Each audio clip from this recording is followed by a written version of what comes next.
Hello, future officers. 17 December 2024 চনৰ daily current affair এনালাইচিছলৈ সকলোকে স্বাগতম জনালোঁ। যদিহে আপোনালোকে প্ৰিলিমছ ক্ৰেছ কোৰ্ছৰ বাবে ৰেজিষ্টাৰ কৰিব খুজিছে, তেনেহ'লে অতি সোনকালে তলত দিয়া কণ্টেক্ট নাম্বাৰটিত যোগাযোগ কৰিব পাৰে। কম্পিটিশ্যন কেয়াৰে আপোনালোকৰ বাবে প্ৰিলিমছৰ টেষ্ট চিৰিজ লৈ আনিছে, য'ত আপোনালোকে 40 টেষ্ট বা 60 টেষ্ট অভেইল কৰিবলৈ সক্ষম হ'ব।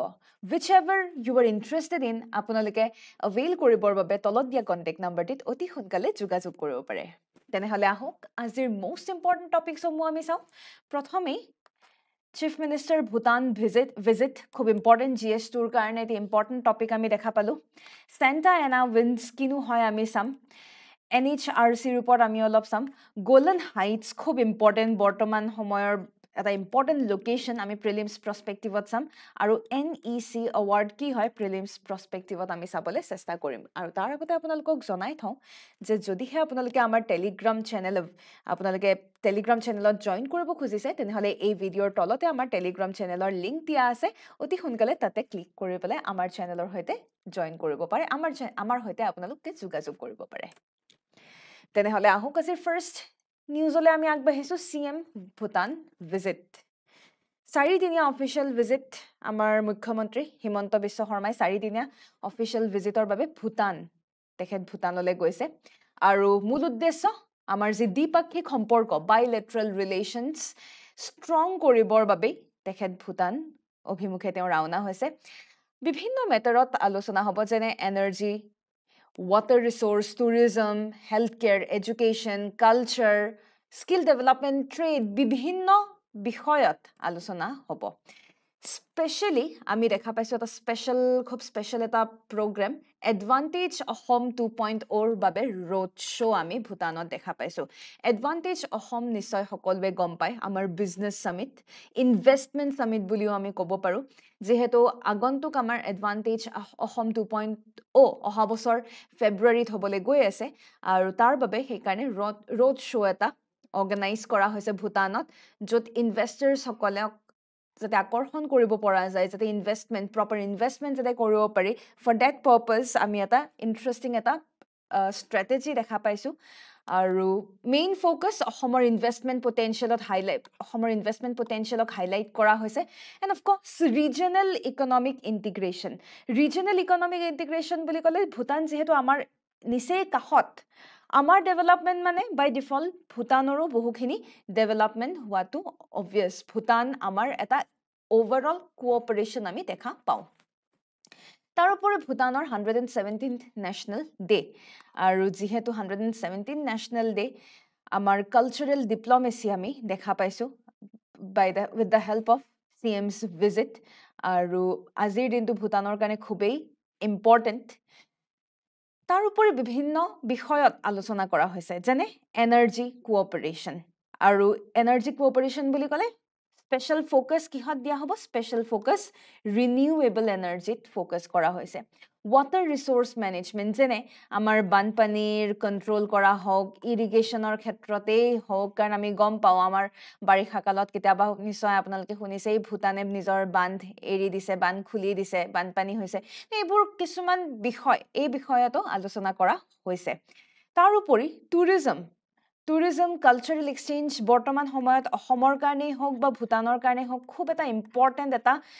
ছেক্টৰ বুলি আমি ক'ব পাৰোঁ, যাৰ দ্বাৰা পৰ্যটকৰ দ্বাৰা আমি বহুখিনি এটা ভাল এটা এমাউণ্ট আমাৰ অভাৰঅল গ্ৰ'থৰ কাৰণে আমি কালেক্ট কৰিব পাৰোঁ। তাৰোপৰি হেল্থ কেয়াৰ এডুকেশ্যনত ফ'কাছ কৰা হৈছে, স্কিল ডেভেলপমেণ্ট ট্ৰেডিঙত ফ'কাছ কৰা হৈছে, ইন'ভেশ্যন এণ্ড আৰ্বান ডেভেলপমেণ্টত ফ'কাছ কৰা হৈছে। যিহেতু আৰ্বান ডেভেলপমেণ্টৰ কথা আহিছেই, আপোনালোকে নিশ্চয় ভূটানৰ গেলেফু মাইণ্ডফুলনেছ চিটিৰ কথা শুনিছে। ইয়াৰ ওপৰত মই আপোনালোকৰ সৈতে আলোচনাও কৰিছিলোঁ। অভাৰঅল গেলেফুৰ কথাই হওক বা আমাৰ আৰ্বান ডেভেলপমেণ্টেই হওক, এই সকলোবোৰৰ ওপৰত আলোচনা কৰা হৈছে। বিশেষ ফ'কাছ ৰখা হৈছে ভূটানৰ নদীসমূহ। আপোনালোকে বাৰু গম পায়নে ভূটানত আটাইতকৈ দীঘল লংগেষ্ট ৰিভাৰ বুলি ক'লে কি হ'ব? যদি জানে উত্তৰটি আমাক কমেণ্ট ছেকশ্যনত জনাবলৈ নাপাহৰিব। বিশেষকৈ যেহেতু ভূটানৰ নদীসমূহত ফ'কাছ কৰা হৈছে এক্সপ্ল'ৰেশ্যন এৰিয়া হিচাপে ধৰা হৈছে বিশেষকৈ আমি ফ'কাছ কৰিছোঁ ফ্লাড কণ্ট্ৰলৰ ক্ষেত্ৰত ইৰিগেশ্যন জলসিঞ্চন বিভাগত আমি ফ'কাছ কৰিছোঁ আৰু অন্যান্য ৱাটাৰ ৰিচোৰ্চ আমি কিদৰে আমি ইউটিলাইজ কৰিব পাৰোঁ সেই ক্ষেত্ৰত ফ'কাছ কৰা হৈছে অলপ আগতে আপোনালোকক মই যি গেলেফু মাইণ্ডফুলনেছ চিটিৰ কথা কৈছিলোঁ ভূটানৰ সেয়া এটা বিৰাট ডাঙৰ প্ৰজেক্ট আৰু গ্ল'বেলি চাব গ'লে এয়া পৃথিৱীৰ প্ৰথমটো মাইণ্ডফুলনেছ চিটি প্ৰজেক্ট বুলি আমি ক'ব পাৰোঁ আৰু অ'ভাৰঅল গেলেফুৰ লোকেশ্যন যদি চাওঁ আমাৰ অসমৰ একেবাৰে ওচৰত কোকৰাঝাৰৰ পৰা একেবাৰে ওচৰতেই গেলেফুৰ লোকেশ্যন অসম বৰ্ডাৰত পৰেগৈ গেলেফুৰ অ'ভাৰঅল গেলেফু মাইণ্ডফুলনেছ চিটি এনে গেলেফুৰ অবজেক্টিভ মেইনলি ভূটানৰ ইকনমি আপগ্ৰেড কৰা ইণ্টাৰনেশ্যনেল মাৰ্কেট পাৰ্টিচিপেশ্যনত তেওঁলোকে ফ'কাছ কৰিছে এতিয়া নিশ্চয় আপোনালোকে গম পাইছে যিহেতু ভূটানে ইণ্টাৰনেশ্যনেল মাৰ্কেট পাৰ্টিচিপেশ্যনত যিহেতু ফ'কাছ কৰিছে আমাৰ তেওঁলোকৰ আৰু ইণ্ডিয়াৰ ভূটান আৰু ইণ্ডিয়াৰ মাজত এই যি সম্পৰ্ক এই সম্পৰ্কটো ষ্ট্ৰেংথেন কৰা খুবেই ইম্পৰ্টেণ্ট আৰু ইণ্ডিয়া বুলি ক'লে ভূটানৰ একেবাৰে গেলেফুৰ পৰা একেবাৰে ওচৰত আমি অসমক দেখা পাওঁ চ' there is a strategic importance of Assam with respect to Bhutan তাৰোপৰি ভূটানিজ ইউথসকলৰ বাবে ভূটানিজ যুৱক যুৱতীসকলৰ বাবে তেখেতসকলৰ বাবে অপৰচুনিটি জেনেৰেট কৰাটো খুবেই প্ৰয়োজনীয় গেলেফু মাইণ্ডফুলনেছ চিটিয়ে অকল ভূটানকেই নহয় আমাক অসমকো আমাক যথেষ্ট সুবিধা আগবঢ়াব যেনে ক্ৰছ বৰ্ডাৰ কোলাবৰেশ্যন আজি যিখিনি বৰ্ডাৰ এৰিয়া কোকৰাঝাৰ বা তাৰে আশে পাশে থকা যিখিনি আমাৰ বৰ্ডাৰ এৰিয়া গেলেফুৰ ওচৰত যিখিনি আছে আজি গেলেফু যদি এখন ভাল আৰ্বান মাইণ্ডফুলনেছ চিটি এখন যদি হৈ যায় য'ত প্ৰপাৰ ইউনিভাৰ্চিটি থাকিব এডুকেশ্যনেল চেণ্টাৰ্ছ আমি দেখা পাম হেল্থ চেণ্টাৰ্ছ বিভিন্ন ধৰণৰ হেল্থ চেণ্টাৰ্ছ থাকিব বুলি তেওঁলোকে কৈছে য'ত ৱেষ্টাৰ্ণ প্লাছ ট্ৰেডিশ্যনেল মেডিচিন পৰ্যন্ত তাতে বিশেষকৈ তাতে চৰ্চা কৰা হ'ব তেনে ক্ষেত্ৰত আমাৰ বৰ্ডাৰ এৰিয়া অঞ্চলৰ বাবে খুবেই লাভদায়ক হ'ব ক্ৰছ বৰ্ডাৰ কোলাবৰেশ্যন আমি দেখা পাম ইকনমিক ইণ্টিগ্ৰেশ্যন আমি দেখা পাম তাৰোপৰি ৰিচেণ্টলি ইণ্টিগ্ৰেটেড চেক পোষ্ট দৰঙত ইণ্টিগ্ৰেটেড চেক পোষ্ট এটাও আমাৰ অ'পেন কৰা হৈছে the first integrated check post India Bhutan border বুলি ক'লে নৱেম্বৰত অ'পেন কৰা হৈছিলে যাতে ভূটান আৰু ভাৰতৰ মাজত এটা SIM line cross border movement যাতে হৈ থাকে কোনো ধৰণৰ বিশেষ অসুবিধা নোহোৱাকৈ আমাৰ আৰু ভূটানৰ মাজত যি সম্পৰ্ক অন্য ইণ্টাৰনেশ্যনেল দেশৰ সৈতে আমাৰ নেইবাৰিং দেশৰ সৈতে যি সম্পৰ্ক তাৰ তুলনাত কম্পেৰিটিভলি মাছ বেটাৰ আমাৰ টেকনিকেলি এটা ব্ৰাদাৰ চিষ্টাৰ ৰিলেশ্যনশ্বিপ আছে আমাৰ আৰু ভূটানৰ মাজত right so' in that case আমাৰ সেইকাৰণে বিশেষ ইয়াত অসুবিধা নহয় নেপাল ইণ্ডিয়া নেপাল ভূটান বুলি ক'লে আমাৰ ক্ৰছ বৰ্ডাৰ মুভমেণ্ট খুব চলিয়ে থাকে ট্ৰেডিং ভাল যাতে হয় সেইকাৰণে চেক পোষ্ট এটাও লৈ অনা হৈছে তাৰোপৰি অ'ভাৰঅল ইনিচিয়েটিভ বুলি ক'লে আমাৰ অসমত যিহেতু কেঞ্চাৰ কেয়াৰ নেটৱৰ্ক আছে চাউথ এছিয়াৰ আটাইতকৈ ডাঙৰ কেঞ্চাৰ কেয়াৰ নেটৱৰ্ক সেই কেঞ্চাৰ কেয়াৰ নেটৱৰ্ক আমাৰ ভূটানিজ পেচেণ্টসকলৰ বাবেও অ'পেন কৰা হৈছে খুব ইম্পৰ্টেণ্ট এটা ডিচিশ্যন এটা আমাৰ মুখ্যমন্ত্ৰীয়ে লৈছে য'ত আমাৰ যিসমূহ প্ৰতিখন গভৰ্ণমেণ্ট মেডিকেল কলেজত 5টাকৈ চিট ভূটানী ষ্টুডেণ্টৰ বাবে ৰিজাৰ্ভেশ্যন ৰখা হ'ব ভেৰি ইম্পৰ্টেণ্ট আপোনালোকে মনত ৰাখিব তাৰোপৰি তেখেতসকলৰ তেওঁলোকৰ ভূটানী ষ্টুডেণ্টৰ বাবে নাৰ্ছিঙতো সা সুবিধা কৰি দিয়া হ'ব অক্সিলেৰী নাৰ্ছিং হওক মিডৱাইফ হওক GNMত হওক বিভিন্ন ক্ষেত্ৰত ভূটানী ষ্টুডেণ্টৰ বাবে সুবিধা কৰা হ'ব তাৰোপৰি আমাৰতো কালচাৰেল এক্সচেঞ্জ প্ৰগ্ৰেম আছেই এণ্ড অফক'ৰ্ছ ইক' টুৰিজমৰ ইনিচিয়েটিভছো আমি একেলগে আগবঢ়াই লৈ যাব পাৰোঁ তো ইয়াকে এইদৰে আমি this not only strengthens Indo-Bhutan relationship but also strengthens Assam-Bhutan relationship আৰু এইদৰে অসমে নিজকে ভাৰতৰ ভিতৰতে এখন শ্ৰেষ্ঠ ৰাজ্য হিচাপে এনে ধৰণৰ দ্বিপাক্ষিক সম্পৰ্কৰে হওক বিভিন্ন মেটাৰ আজি আমি চাব গ'লে Assam is trying its best অসমে বহুখিনি চেষ্টা কৰি আছে প্ৰচেষ্টা চলাই আছে যাৰ দ্বাৰা অসমত ট্ৰেড হওক ইকনমিক পাৰ্সপেক্টিভত হওক সাস্টেইনেবিলিটিত হওক আমি যাতে আগবাঢ়ি যাব পাৰোঁ আৰু এইদৰে যদি আমি গোটেইবোৰ আমি এটা বেলেন্স মেইনটেইন কৰি যদি আমি চলিব পাৰোঁ ডেফিনেটলি আমাৰ যি এক্ট ইষ্ট পলিচি আমাৰ সেই এক্ট ইষ্ট পলিচিৰ বাবেও অসম এখন খুব ইম্পৰ্টেণ্ট ষ্টেট আমি অসমে নিজকে ষ্ট্ৰং ৱেত নিজকে প্ৰেজেণ্ট কৰিব পাৰিম তাৰ উপৰি বিকশিত ভাৰতৰ যি সপোন বিকশিত ভাৰতৰ লগত বিকশিত অসমৰ সপোনো আমি এটা ড্ৰিম কাম ট্ৰু আমি সেই বস্তুটো মেনিফেষ্ট কৰিব পাৰিম ডেফিনেটলি ইয়াকে কৈ পেলাই মেইনছ প্ৰেক্টিছ কুৱেশ্যন এটা ৰখা হৈছে discuss the significance of sub national diplomacy So this is not a national diplomacy. This is sub-national diplomacy. Very important point. In strengthening India's bilateral ties with its neighbors. With reference to Assam Chief Minister's visit to Bhutan, খুব সুন্দৰ এটি প্ৰশ্ন উত্তৰ দি আপোনালোকে লিখিবলৈ চেষ্টা কৰিব তেনেহলে আমি আগবাঢ়িছো ইয়াৰ পিছৰটো নিউজলৈ Santa Ana winds. California's seasonal eta weather phenomenon eta Santa Ana wind কি হয় একদম strong dry wind ডেজাৰ্টৰ পৰা কোষ্টেল এৰিয়ালৈকে যেতিয়া সেই উইণ্ড যেতিয়া সেই বতাহ যেতিয়া বলে খুব ড্ৰাই খুব শুকান বতাহ বলে আৰু বিশেষকৈ সাউদাৰ্ণ কেলিফৰ্নিয়াত আমি দেখা পাওঁ এনেকুৱা সময়ত বিশেষকৈ এতিয়া যেনেকৈ নৱেম্বৰ ডিচেম্বৰ এনেকুৱা সময়ত আমি খুব দেখা পাওঁ ছিজনেল হয় অকেজনেলি যেতিয়া ঠাণ্ডা দিন অকেজনেলি উইণ্টাৰত এই Santa Ana wind আমি দেখা পাওঁ বেসিক্যালি কি হয় ডেজাৰ্ট এৰিয়া যিবোৰ ড্ৰাই ডেজাৰ্ট এৰিয়া তাতে যিখিনি এয়াৰ যিখিনি বতাহ সেই এয়াৰ প্ৰেছাৰ তাতে আমি প্ৰেছাৰ খুব হাই প্ৰেছাৰ আমি দেখা পাওঁ ইয়াত ঠিক আছে সেই হাই প্ৰেছাৰৰ পৰা যেতিয়া কোষ্টেল এৰিয়ালৈকে যেতিয়া আহে this is comparatively dry region বা ৱাৰ্ম ৰিজন ঠিক আছে এইখিনি ৱাৰ্ম ৰিজন এইখিনি অলপমান ঠাণ্ডা জেগা ঠাণ্ডা জেগাত হাই প্ৰেছাৰ আমি দেখা পাওঁ হাই প্ৰেছাৰৰ পৰা গৰম জেগাত যেতিয়া আহে সেই বতাহখিনিৰ প্ৰেছাৰ আল্টিমেটলি কি হয় লো প্ৰেছাৰলৈকে হৈ যায় তো লো প্ৰেছাৰ যেতিয়া হৈ যায় লাহে লাহে বতাহ হিটেড হৈ পেলাই লো প্ৰেছাৰো হয় তাৰ উপৰি ড্ৰাই হৈ যায় খুব ড্ৰাই হৈ যায় আৰু তেনেকৈ আমি Santa Ana উইণ্ডৰ আমি এটা মানে ড্ৰাই উইণ্ড বুলি যে কৈছোঁ সেই তেনেকেই আমি ড্ৰাই উইণ্ড খুব সাউদাৰ্ণ কেলিফৰ্নিয়াত আমি দেখা পাওঁ তো মই ইতিমধ্যে কৈছোঁৱেই অভাৰঅল আপোনাৰ ঠাণ্ডা জেগাৰ পৰা অলপমান লো প্ৰেছাৰ এৰিয়াত যি উইণ্ডৰ যি মুভমেণ্ট সেই মুভমেণ্টে আল্টিমেটলি হিউমিডিটি খুব ৰিডিউচ কৰে ড্ৰাই কৰি দিয়ে আৰু তেনেকেই কেতিয়াবা উইণ্ড স্পীড যদি চাওঁ 80 মিটাৰ পাৰ আৱাৰ পৰ্যন্ত আমি দেখা পাওঁ তো সেই ড্ৰাই উইণ্ডছ সেইটো এটা ছিজনেল ফেনমেনন প্ৰতি বছৰে এনেকুৱা দিনত দেখা পোৱা যায় সেয়া আমি Santa Ana উইণ্ড বুলি কওঁ অভাৰঅল ইম্পেক্টেড এৰিয়া বুলি চাব গ'লে সাউদাৰ্ণ কেলিফৰ্নিয়াৰ লছ এঞ্জেলছ কওক San Diego কওক ভেন্টুৰা কাণ্ট্ৰিজ কওক এইবোৰ প্ৰাইমেৰী ইম্পেক্ট এৰিয়া আৰু অন্য জেগাতো সেকেন্ডাৰী ইম্পেক্ট এটা পৰে যেনে বাজা কেলিফৰ্নিয়া আৰু অন্যান্য কোষ্টেল এৰিয়াতো আমি দেখা পাওঁ তো ইম্পেক্ট যদি চাওঁ ওয়াইল্ড ফায়াৰ খুব মানে ওয়াইল্ড ফায়াৰৰ ৰিস্ক বহুত বেছি হৈ যায় তাৰ উপৰি বিভিন্ন ধৰণৰ ষ্ট্ৰাকচাৰেল ড্যামেজ আজি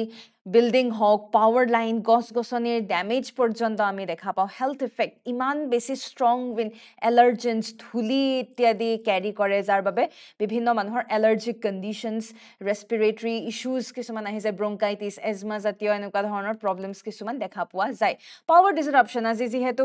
আমাৰ পাৱাৰ লাইনছবিলাক এতিয়া ডিসৰাপ্ট হৈ যায় আমাৰ পাৱাৰ লাইনছবিলাক যদি আজি পৰি যায় তেতিয়াহ'লে ডেফিনেটলি পাৱাৰ ডিসৰাপশ্যনছ হোৱা বহুখিনি দেখা পোৱা যায় আৰু সেই কাৰণে মিটিগেশ্যনৰ প্ৰিপেয়াৰনেছ এনে সময় তেওঁলোক বিৰাট সজাগ হৈ থাকিব লাগে ওয়াইল্ড ফায়াৰক ৰোধ কৰিবৰ বাবে ওভাৰঅল ইভাকুৱেশ্যন অৰ্ডাৰ হওক বা অন্যান্য তেনেকুৱাকৈ ডিফেন্সিবল স্পেচ ৰখা উচিত আৰু বিভিন্ন ধৰণৰ তেওঁলোকে আগতীয়াকৈ মানে যোগাৰ কৰি ৰখা উচিত যে ক'ৰবাত যদি জুই যদি লাগিছে ওয়াইল্ড ফায়াৰ যদি হৈছে কিদৰে তেওঁলোকে সেই বস্তুটো নাইকিয়া কৰিব মিটিগেট কিদৰে কৰিব পাৰে ষ্ট্ৰাকচাৰেল ডেমেজৰ বাবে তেওঁলোকে অলপমান হাই ৰিস্ক এৰিয়াত অলপমান ষ্ট্ৰাকচাৰসমূহ অলপমান ষ্ট্ৰং ষ্ট্ৰাকচাৰ্ছ তেনেকুৱাকৈ ডিজাষ্টাৰ ইকুইপড বা প্ৰপাৰ ষ্ট্ৰাকচাৰ্ছ তেওঁলোকে প্ৰপাৰ ইঞ্জিনিয়াৰিং টেকন'লজি ডেভেলপ কৰি পেলাই তেওঁলোকে ষ্ট্ৰাকচাৰসমূহ নিৰ্মাণ কৰিব পাৰে হেলথৰ কাৰণে প্ৰতি এনেকুৱা সময়ত মাস্ক পৰিধান কৰাটোৱে শ্ৰেষ্ঠ এয়াৰ পিউৰিফায়াৰ তেওঁলোকে ব্যৱহাৰ কৰিব পাৰে আৰু পাৱাৰ প্ৰিকশ্যনৰ বাবে বেকআপ সলিউশনছ যদি ৰাখিব পাৰে well and good mains practice question ৰখা হৈছে what are Santa Ana winds and how do they form কেনেকৈ ফৰ্ম হয় মই আপোনালোকক কৈ দিলোঁ জিঅ'গ্ৰাফিকেল ডিষ্ট্ৰিবিউশ্যনো আপোনালোকে উল্লেখ কৰিব পাৰে কি কেৰেক্টাৰিষ্টিক এয়া GS1 জিঅ'গ্ৰাফিৰ কাৰণে এটা ইম্পৰ্টেণ্ট এটা আমাৰ পইণ্ট বুলি ক'ব পাৰি কেতিয়াবা GS1 মেইনছত এনেধৰণৰ প্ৰশ্ন সোধা আমি দেখা পাব পাৰোঁ নেক্সট NHRC নটিচ এটা জাৰি কৰিছে ৰাজস্থান গভৰ্ণমেণ্টক বিশেষকৈ অলপমান ব্লাড ট্ৰান্সফিউজন লৈ পেলাই অলপমান কিবা অসুবিধাৰ সৃষ্টি হৈছে বাট নিউজ আমাৰ কাৰণে ইম্পৰ্টেণ্ট নহয় আমাৰ কাৰণে NHRC কিনো হয় আমি অলপ চাওঁ NHRC বুলি ক'লে নেশ্যনেল হিউমেন ৰাইটছ কমিশ্যন বুলি আমি বুজোঁ হয়নে ইণ্ডিপেণ্ডেণ্ট ষ্টেটিউটৰী বডি মানে এখন আইনৰ দ্বাৰা এই বডিটো এষ্টাব্লিছ কৰা হৈছে আইনখন কি Protection of Human Rights Act 1993 এই আইনৰ দ্বাৰা NHRC ফৰ্ম কৰা হৈছে ফৰ্মেশন হোৱা আমি দেখা পাইছিলো ভাৰতত হিউম্যান ৰাইটস প্ৰমোট কৰিবৰ বাবে NHRC ফৰ্ম কৰা গঠন কৰা হয় যদিহে কেনেবাকে কৰবাত হিউম্যান ৰাইটস ভায়োলেশন কৰবাত দেখা পোৱা গৈছে তেনেহলে NHRC এই সকলোবোৰ ইস্যুজ এড্ৰেছ কৰে ৰিভিউ কৰে আমি দেখা পাওঁ আৰু আমাৰ যি পেৰিছ প্ৰিন্সিপলৰ লগত confirm Paris principles United Nations Human Rights যি পেৰিছ প্ৰিন্সিপল সেই পেৰিছ প্ৰিন্সিপলৰ লগত এলাইন কৰি পেলাই মিলি পেলাই আমাৰ NHRC স্থাপন কৰা হয় তো কম্পোজিশন যদি চাও NHRC ত আপুনি এগৰাকী চেয়াৰম্যান দেখা পাব সেই চেয়াৰম্যান হয়তো তেওঁ চিফ জাস্টিস অফ ইন্ডিয়া আছিল নহলে সুপ্ৰিম কোৰ্টৰ হয়তো তেওঁ এগৰাকী জাজ আছিল তাৰ উপৰি চেয়াৰম্যানৰ উপৰিও আমি 5 গৰাকী মেম্বাৰ আমি দেখা পাওঁ এগৰাকী হয়তো সুপ্ৰিম কোৰ্টৰ জাজ আছিল এগৰাকী হয়তো হাই কোৰ্টৰ জাজ আছিল বা তেওঁ হয় বাকি 3 গৰাকী মেম্বাৰ আমি দেখা পাওঁ যাৰ নলেজ বিভিন্ন ক্ষেত্ৰত প্ৰ্যাকটিক্যাল এক্সপেৰিয়েন্স বা নলেজ আছে হিউম্যান ৰাইটস ৰিলেটেড মেটাৰত আৰু 5 গৰাকী মেম্বাৰৰ ভিতৰত এগৰাকী এটলিষ্ট এগৰাকী মহিলা হোৱাটো বাঞ্ছনীয় ৰিজাৰ্ভেশন আমি উইমেন ৰিজাৰ্ভেশনৰ নিচিনা আমি দেখা পাইছো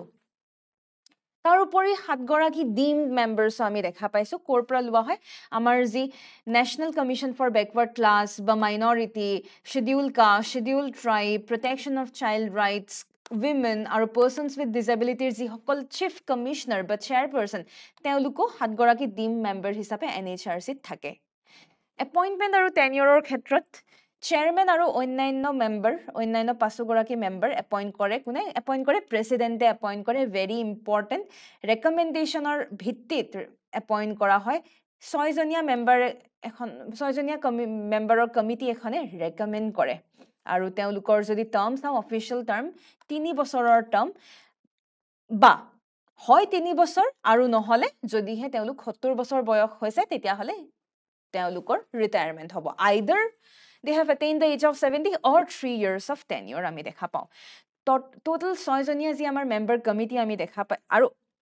এই যে আমাৰ 6 জনীয়া মেম্বাৰ কমিটিখনে যে ৰেকমেন্ড কৰে বুলি কোৱা হৈছে প্ৰেসিডেন্টক এই 6 জনীয়া মেম্বাৰ কমিটিত কোন থাকে আমি চাও হক প্ৰথমে আমি দেখা পাম প্ৰাইম মিনিষ্টাৰ থাকিব লোকসভাৰ স্পিকাৰ থাকে ডেপুটি চেয়াৰম্যান থাকে ৰাজ্যসভাৰ ভেৰি ইম্পৰ্টেন্ট ডেপুটি চেয়াৰম্যান থাকে দেই চেয়াৰম্যান নহয় this is something which you need to keep in mind chairman বুলি কলে ভাইস প্ৰেসিডেন্ট তো ভাইস প্ৰেসিডেন্ট নহয় প্ৰাইম মিনিষ্টাৰ থাকে লোকসভাৰ স্পিকাৰ থাকে ৰাজ্যসভাৰ ডেপুটি চেয়াৰম্যান থাকে মানে টেকনিক্যালি চাব গলে আমাৰ ইলেক্টেড মেম্বাৰছ থাকে ৰাইট লিডাৰ্স অফ অপজিশন থাকে আমাৰ পাৰ্লিয়ামেন্টৰ elected members I mean to say তাৰ পিছত পাৰ্লিয়ামেন্টৰ বোথ দি হাউসেছৰ অপজিশনৰ লিডাৰ থাকে আৰু ইউনিয়ন হোম মিনিষ্টাৰ 6 জনীয়া মেম্বাৰ কমিটিখনৰ আলটিমেটলি এটা কম্পোজিশন বুলি ক'ব পাৰো এওঁলোকৰ দ্বাৰা ৰেকমেন্ড কৰা হয় কাক চেয়াৰম্যান আৰু অন্য মেম্বাৰ NHRC মেম্বাৰ হিচাপে ৰাখিব লাগে ৰিমুভেলৰ ক্ষেত্ৰত চেয়াৰপাৰসন বা যিকোনো এগৰাকী মেম্বাৰক যদি ৰিমুভ বা ইম্পিচ কৰিবলগীয়া হয় তে হেয়া কৰিব পাৰে প্ৰেসিডেন্টে যিদৰে এপইন্ট কৰে ঠিক সেইদৰে এপইন্টমেন্ট বাই প্ৰেসিডেন্ট ৰিমুভেল বাই প্ৰেসিডেন্ট যদিহে কিবা মিসবিহেভিয়াৰ কৰিছে বা তেওঁৰ ইনকেপাসিটিৰ সময়ত হয়তো তেওঁক ৰিমুভ কৰিব পাৰে সুপ্ৰিম কোৰ্টৰ এনকুৱাইৰিৰ পিছত তাৰ উপৰি দেখা পোৱা যায় যে যদিহে তেখেত insolvent if the person is insolvent বা হে মেম্বাৰ গৰাকী যদি insolvent তেনেহলে তেতিয়াও by an order তেওঁ ৰিমুভ কৰিব বা ইম্পিচ কৰিব পাৰে বা যদি তেওঁ পেইড এমপ্লয়মেন্ট নিজৰ টাৰ্ম অফ অফিস হে 3 বছৰৰ টেনিয়ৰত যদি হে তেওঁ পেইড এমপ্লয়মেন্ট অন্য তেওঁ অফিসত তেওঁ পেইড এমপ্লয়মেন্ট হেত আছে তেতিয়াও তেওঁক ইম্পিচ কৰিব পাৰে আৰু যদি হে কিবা কাৰণত if he is unfit for his physically বা mentally যদি তেওঁ unfit হয় তেতিয়াও তেওঁক ৰিমুভ কৰিব পাৰে unsound mind হলে তেতিয়াও ৰিমুভ কৰিব পাৰে যদি হে convicted বা sentenced to imprisonment কিবা অফেন্সৰ বাবে তেতিয়াও হেতু যেহেতু immoral হৈ যায় moral কাৰণত তেওঁক ৰিমুভ কৰা হয় তেনেহ'লে আমি নিশ্চয় NHRCৰ ফাংচনছ আমি গম পাইছোৱেই হিউমেন ৰাইটছৰ লগত তেওঁলোকে বিভিন্ন হিউমেন ৰাইট ৰিলেটেড মেটাৰত তেওঁলোকে মাতে তেওঁলোকে চোৱা চিতা কৰে তেওঁলোকে জেইল ভিজিট কৰে য'ত জেইলত থকা কয়দীসকলৰ কেনেকুৱা অৱস্থা তেওঁলোক ultimately they are human beings they also' have the right to live আৰু তেওঁলোকৰ হিউমেন ৰাইটছ নাইকিয়া হৈছে নেকি এনেধৰণৰ মেটাৰবিলাকো তেওঁলোকে চোৱা চিতা কৰা দেখা পোৱা যায় তাৰোপৰি আমাৰ কনষ্টিটিউশ্যন আমাৰ সংবিধান আমাৰ আইনত প্ৰটেকশ্যন হিউমেন ৰাইটছৰ প্ৰটেকশ্যনৰ বাবে যিকোনো ছেফগাৰ্ড ৰিলেটেড মেটাৰতো তেওঁলোকে বহুখিনি ৰিভিউ কৰা আমি দেখা পাওঁ টেৰৰিজম ৰিলেটেড মেটাৰত ৰিভিউ কৰা আমি দেখা পাওঁ বিভিন্ন ধৰণৰ ট্ৰিটি ইণ্টাৰনেশ্যনেল ট্ৰিটিজ হওক অন্যান্য বস্তু তেওঁলোকে ষ্টাডি কৰে ৰিচাৰ্চ তেওঁলোকে প্ৰমোট কৰে হিউমেন ৰাইটছ লিটাৰেচি মানুহৰ মাজত সজাগতা তেওঁলোকে লৈ আনে NGOসমূহক তেওঁলোকে এনকাৰেজ কৰে যাতে তেওঁলোকে হিউমেন ৰাইট ৰিলেটেড মেটাৰত কাম কৰে তো NHRCৰ বিভিন্ন ফাংচনছ আমি দেখা পাইছোঁ বাট মনত ৰাখিব it's not a constitutional body it's a statutory body মনত ৰাখিব ইটছ আ ষ্টেটিউটৰী বডি বিশেষকৈ NHRC যদি আমি পাৱাৰ চাওঁ Power of a civil court in the investigation and inquiry into complaints of human rights violation যদিহে তেওঁলোকে complain দিয়ে তেতিয়াহ'লে চিভিল কোৰ্টৰ পাৱাৰ আমি দেখা পাওঁ তেওঁলোকে চিভিল কোৰ্টে ইনভেষ্টিগেশ্যন আৰু ইনকুৱাৰী কৰিব লাগিব সেইটো হিউমেন ৰাইটৰ এটা ডাঙৰ NHRC এটা পাৱাৰ আমি দেখা পাইছোঁ তাৰোপৰি যদিহে হিউমেন ৰাইট ভায়লেশ্যন হৈছে যিসকল ভিক্টিম তেওঁলোকক কম্পেনচেট কৰিবৰ কাৰণে NHRCয়ে ৰেকমেণ্ড কৰিব পাৰে কিমানখিনি কম্পেনচেশ্যন কিদৰে কম্পেনচেট কৰিব পাৰে তাৰোপৰি তেওঁলোকে সুপ্ৰিম কোৰ্ট বা হাই কোৰ্টতো তেওঁলোকে এপ্ৰ'চ কৰিব পাৰে যদিহে in case human right violation দেখা পাইছে এণ্ড বহু সময়ত হিউমেন ৰাইট ভায়লেশ্যন যদি দেখা পোৱা হৈছে তেওঁলোকে সুমতো মানে নিজাববীয়াকৈ তেওঁলোকে বিভিন্ন ধৰণৰ মেটাৰ তেওঁলোকে নিজাববীয়াকৈ লৈ ল'ব পাৰে ইছ্যুজ কিছুমান আছে এতিয়া যেনেকৈ বিভিন্ন ধৰণৰ এতিয়া যেনেকৈ ৰেকমেণ্ডেশ্যনছ NHRC যিয়ে ৰেকমেণ্ড নকৰক কিয় সেয়া নন বাইণ্ডিং মানে ইটছ জাষ্ট এডভাইজৰী তেওঁলোকে কিবা এটা ক'লে আৰু আমি যে শুনিবই লাগিব মেণ্ডেটৰী নহয় জাষ্ট এডভাইজৰী ৰেকমেণ্ডেশ্যনছহে তেওঁলোকে যিসকলে হিউমেন ৰাইটছ ভায়লেট কৰে তেওঁলোকে পানিছ কৰিব নোৱাৰে তেওঁলোক জাষ্ট অভাৰঅল চোৱা চিতা কৰিবহে পাৰে just like a watch dog arm ফ'ৰ্চেছৰ ক্ষেত্ৰত লিমিটেড ৰোল বহু সময়ত দেখা পোৱা যায় আৰ্ম ফ'ৰ্চেছৰ বিভিন্ন কেছেছ য'ত হিউমেন ৰাইটছ ভায়লেশ্যন হেন দেখা পোৱা যায় তাতে লিমিটেড ৰোল তেওঁলোকক ইণ্টাৰফেয়াৰ কৰিবলৈ দিয়া নহয় তাৰোপৰি টাইম লিমিটেশ্যনছ আজি ইন কেছ এবছৰৰ পিছত হিউমেন ৰাইট ভায়লেশ্যনৰ কেছেছ যদি আহিছে সেই কেছেছ NHRCয়ে কনচিডাৰ কৰিব নোৱাৰে ৰিচোৰ্চ কনষ্ট্ৰেইনছ বহু ক্ষেত্ৰত দেখা পোৱা যায় ইণ্ডিপেণ্ডেঞ্চৰ অভাৱ দে আৰ মানে তেওঁলোক ক'ৰবাত নহয় ক'ৰবাত ডিপেণ্ডেণ্ট গভৰ্ণমেণ্টৰ ওপৰত ডিপেণ্ডেণ্ট হৈ থাকে সেয়েহে এই ইছ্যুজবিলাক ছল্ভ কৰাটোৱে আমাৰ কাম NHRCক আমি কিদৰে ষ্ট্ৰং বনাব পাৰোঁ আমি ষ্ট্ৰেংথেন কৰিব পাৰোঁ আমি ৰেকমেণ্ডেশ্যনসমূহ এডভাইজৰী হিচাপে নহয় পেলাই আমি যদি অলপমান NHRCৰ ৰেকমেণ্ডেশ্যনছবিলাক টু চাম এক্সটেণ্ট যদি আমি অলপমান বাইণ্ডিং কৰিব পাৰোঁ মেণ্ডেটৰী কৰিব পাৰোঁ তেতিয়াহ'লে আই গেছ বেটাৰ হয় আৰু মানুহৰ মাজত সজাগতা সৃষ্টি কৰাটো খুবেই প্ৰয়োজনীয় এনে ক্ষেত্ৰত তাৰ লগতে আপোনালোকক মই global alliance for national human rights ইনষ্টিটিউশ্যনৰ বিষয়েও কৈ দিওঁ GANHRI আচলতে UN High Commissioner for Human Rightsৰ এটা organisation affiliate GANHRI global alliance for national human rights institution আচলতে UN High Commissioner for Human Rightsৰ এটা এফিলিয়েটেড অৰ্গেনাইজেশ্যন যিমানবোৰ আমাৰ টোটেল টেকনিকেলি 120টা নেশ্যনেল HRIছবিলাক নেশ্যনেল হিউমেন ৰাইটছ ইনষ্টিটিউশ্যনছবোৰ যে আছে তেওঁলোকে মিলি পেলাই আল্টিমেটলি নিজাববীয়াকৈ হিউমেন ৰাইটছ কিদৰে তেওঁলোকে ষ্ট্ৰেংথেন কৰিব পাৰে সেই লৈ পেলাই তেওঁলোকে GANHRI ফৰ্ম কৰিছে আৰু UN পেৰিছ প্ৰিন্সিপলছৰ লগত এলাইন কৰি তেওঁলোকে নিজৰ ষ্টেণ্ডাৰ্ডছবোৰ ৰাখিছে বিশেষকৈ চাব গ'লে যিবোৰ আমাৰ ছাব কমিটি আমাৰ যিবিলাক নেশ্যনেল হিউমেন ৰাইটছ কমিশ্যনৰ যিবিলাক আমাৰ তেওঁলোকে ৰিভিউ কৰি থাকে প্ৰতি 5 বছৰৰ মূৰে মূৰে GANHRI ৰিভিউ কৰে বিশেষকৈ তেওঁলোকে ট্ৰান্সপেৰেঞ্চিত ফ'কাছ কৰে আৰু ইণ্টাৰনেশ্যনেলি ৰেকগনাইজ ষ্টেণ্ডাৰ্ডছত তেওঁলোকে ফ'কাছ কৰে যাতে হিউমেন ৰাইটছ কমিশ্যনে যাতে নিজৰ ইণ্ডিপেণ্ডেঞ্চ একাউণ্টেবিলিটি সকলো যাতে মেইনটেইন কৰি ৰাখিব পাৰে আপোনালোকৰ বাবে মেইনছ প্ৰেক্টিছ কুৱেশ্যন এটা ৰখা হৈছে Analyze the challenges and limitations faced by the National Human Rights Commission in India in effectively safeguarding human rights. What reforms would you suggest to enhance its effectiveness and independence? So, torti apnalike likhibole chesta koribo. তাৰ আগতে আপোনালোকক জনাই থওঁ যে যদিহে আপোনালোকে mains guidance প্ৰগ্ৰেমৰ বাবে ইণ্টাৰেষ্টেড তেনেহ'লে অতি সোনকালে তলত দিয়া কণ্টেক্ট নাম্বাৰটিত যোগাযোগ কৰিব পাৰে বা ইয়াত দিয়া QR কোডটি স্কেন কৰি পেলাই আপোনালোকে মেইনছৰ এটা কম্প্ৰিহেনচিভ গাইডেন্স অৱেইল কৰিব পাৰে তেনেহ'লে আহক ইয়াৰ পিছৰ নিউজটোলৈ আগবাঢ়িছোঁ গোলান হাইটছ ৰিচেণ্টলি চিৰিয়া খুব নিউজত আহি আছে আৰু আপোনালোকে যদি লোকেশ্যন চাই গোলান হাইটছ চিৰিয়া আৰু ইজৰাইলৰ মাজৰ এডোখৰ জেগা and technically Israel has occupied Golan Heights আৰু ইউএনত আমি দেখা পাওঁ যে ইউনাইটেড নেশ্যনছত ভাৰতে গোলান হাইটছৰ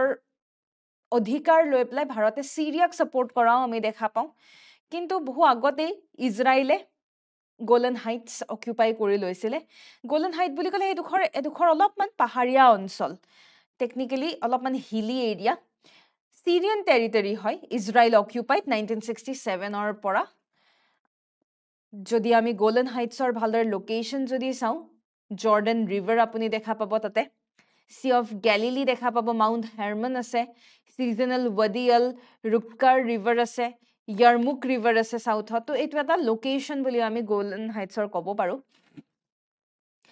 বাকি টেকনিকেলি চাব গ'লে অকুপাইড টেৰিটৰি যিহেতু হয় বৰ্তমান প্ৰায় 30টাতকৈ বেছি ইজৰাইলী সেটেলমেন্ট আমি গোলান হাইটছত দেখা পাওঁ এপ্ৰক্সিমেটলি 20,000 ইজৰাইলী লোক তাতে বসবাস কৰিবলৈ ধৰিছে তো নিশ্চয় গম পাইছে উত্তৰটো কি হ'ব প্ৰিলিমছ প্ৰেক্টিছ কুৱেশ্যন এটা ৰখা হৈছে Golan Heights is a Syrian territory occupied by কোনে অকুপাই কৰিছে গোলান হাইটছ মনত ৰাখিব আৰু আজিৰ শেষৰটো নিউজ চাব গ'লে NEC এৱাৰ্ড ৰিচেণ্টলি আমাৰ ভাইচ প্ৰেচিডেণ্টে আমাৰ নেশ্যনেল এনাৰ্জি কনজাৰ্ভেশ্যন এৱাৰ্ডীসকলক ফেলিচিটেট কৰা দেখা পোৱা গৈছে টেকনিকেলি চাব গ'লে ব্যুৰো অফ এনাৰ্জি এফিচিয়েঞ্চি আমাৰ তেওঁলোকৰে এটা initiative NEC national energy conservation award তেওঁলোকে যিসকলে আল্টিমেটলি তেওঁলোকে পাইছে তেওঁলোকে আল্টিমেটলি ব্যুৰো অফ এনাৰ্জি এফিচিয়েঞ্চিৰ আণ্ডাৰত মিনিষ্ট্ৰী অফ পাৱাৰৰ আণ্ডাৰত তেওঁলোকৰ গঠন হোৱা আমি দেখা পাইছোঁ 1991ত তেওঁলোকৰ ফৰ্মেশ্যন হৈছিলে নেশ্যনেল এনাৰ্জি কনজাৰ্ভেশ্যন ডে সেইদিনাখন 14 ডিচেম্বৰৰ দিনাখন ফৰ্মেশ্যন হোৱা দেখা পোৱা গৈছিলে এক্সেপশ্যনেল এফৰ্ট যিসকলে আল্টিমেটলি এনাৰ্জি কনজাম্পশ্যন ৰিডাকশ্যনত ফ'কাছ কৰিছে এনাৰ্জি এফিচিয়েঞ্চিত ফ'কাছ কৰিছে তেওঁলোকে এই এৱাৰ্ড পায় national energy conservation day is celebrated on কোনদিনাখন অবজাৰ্ভ কৰা হয় উত্তৰটি আপোনালোকে আমাক জনাবলৈ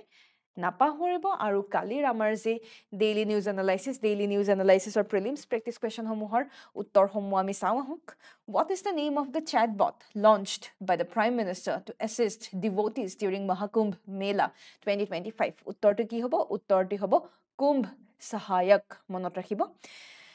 ইয়াৰ পিছৰটো হৈছে directorate of revenue intelligence DRI was constituted কোন চনত কনষ্টিটিউট কৰা হৈছিলে উত্তৰটি হ'ব 1957 ইয়াকে কৈ পেলাই আজিৰ নিউজ এনালাইচিছৰ সামৰণি মাৰিছোঁ যদিহে আপোনালোকৰ in case of any enquiry আপোনালোকে ইয়াত দিয়া কণ্টেক্ট নাম্বাৰটিত যোগাযোগ কৰিব পাৰে বা QR কোডটি স্কেন কৰি আপোনালোকে নিজৰ এনকুৱাৰীসমূহ ৰেইজ কৰিব পাৰে ইয়াকে কৈ পেলাই আজিৰ নিউজ এনালাইচিছৰ সামৰণি মাৰিছোঁ ধন্যবাদ জয় আই অসম